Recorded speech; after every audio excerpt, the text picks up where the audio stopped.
13 अप्रैल 1919 बैसाखी का पावन दिन अमृतसर में खुशी का माहौल था। खेतों की नई फसल का जश्न मनाने लोग दूर दूर से शहर आए थे। बाजारों में रौनक थी, बच्चे गलियों में खेल रहे थे और हजारों लोग शाम के समय जलियांवाला बाग में इकट्ठा हो रहे थे। कुछ त्योहार मनाने, कुछ शांतिपूर्ण सभा में शामिल होने, तो कुछ सिर्फ यह जानने कि आखिर शहर में चल क्या रहा है।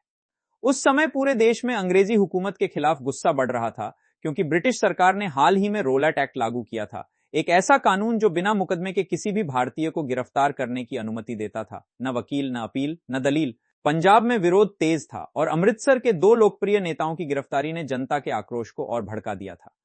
लेकिन 13 अप्रैल की उस शाम जलियांवाला बाग में मौजूद ज्यादातर लोग निहत्थे और शांत थे। महिलाएं, बच्चे, बुजुर्ग सब उस भीड़ का हिस्सा थे और उन्हें अंदाजा भी नहीं था कि कुछ ही मिनटों में इतिहास का सबसे भयावह दृश्य सामने आने वाला है। बाग चारों ओर से ऊंची दीवारों से घिरा था और बाहर निकलने का सिर्फ एक संकरा रास्ता था।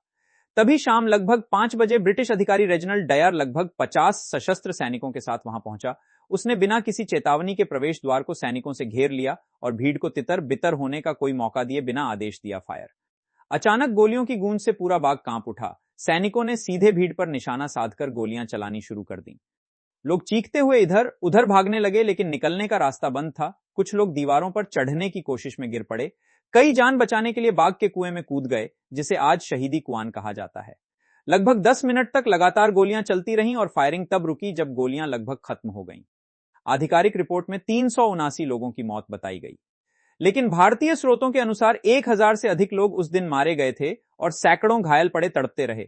शहर में कर्फ्यू लगा दिया गया, घायलों को मदद तक नहीं मिलने दी गई और कई लोगों ने रात भर दर्द में दम तोड़ दिया।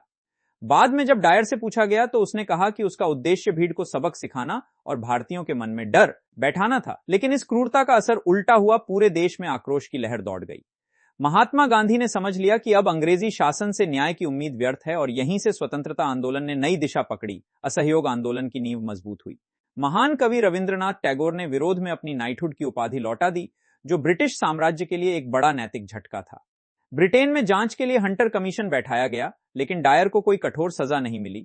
फिर भी जलियांवाला बाग की उस रक्तरंजित शाम ने भारत को हमेशा के लिए बदल दिया। डर की जगह विद्रोह ने ले ली, निराशा की जगह संकल्प ने, और उस मिट्टी में गिरे निर्दोषों के खून ने आजादी की ज्वाला को और प्रज्वलित कर दिया।